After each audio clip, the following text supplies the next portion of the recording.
Hello everyone, welcome to my canvas YouTube channel.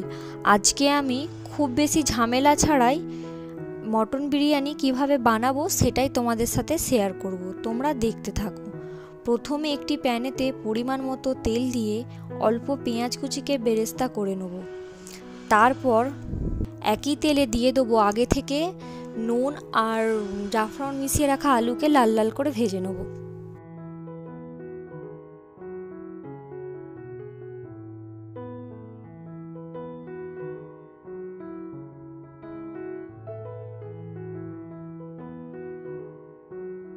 এরপর pressure কুকারে পরিমাণ মতো তেল দেবো।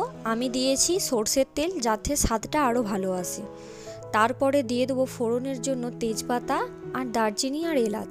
তারপর দিয়ে দেবো মটন আর অল্প নুন দিয়ে একটু নাড়াচাড়া করব। তারপরে দেবো হলুদ গুঁড়ো, লঙ্কা গুঁড়ো আর ধনে গুঁড়ো, মিট মশলা, আদা রসুনের পেস্ট দিয়ে 2-3 মিনিট মতো হালকা করে কষিয়ে নেব। তারপরে পরিমাণ মতো জল দিয়ে প্রেসার কুকারে 3টে সিটি মেরে নেব। এরপরে আবারও কষিয়ে নেব। তাতে দেবো ধনে গুঁড়ো দিয়ে ভালো করে প্রায় আধা ঘন্টার মতো কষিয়ে নেব।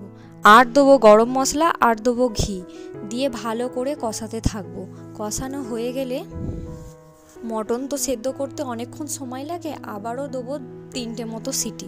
আর বলতে ভুলে গেলাম, আলুগুলো দিয়ে সিটি মারতে দেবো।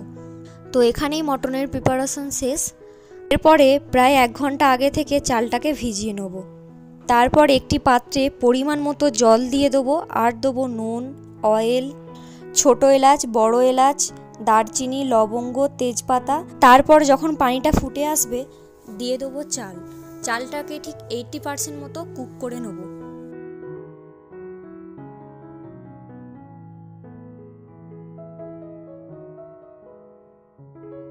বিরিয়ানিটা দমে বসানোর জন্য আগে থেকে ফুটিয়ে রাখা দুধেতে দেবো গোলাপ জল আর কেওড়া জল আর জাফরান। পরে বেরেস্তা কুচির ওপরে দেবো অল্প করে চিনি আর গরম মশলা।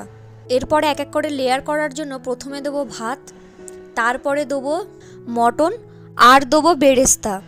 এরপরে আবার দেবো ভাত, আবার দেবো বেরেস্তা, তারপরে দেবো দুধ আর অল্প করে ঘি আর দেবো মিঠে আতর দিয়ে দমে বসিয়ে দেবো।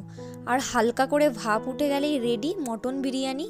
তোমাদের রেসিপিটা কেমন লাগলো অবশ্যই কমেন্টে জানিও। যদি ভালো লেগে থাকে লাইক, কমেন্ট, শেয়ার, সাবস্ক্রাইব করতে ভুলো না। টাটা।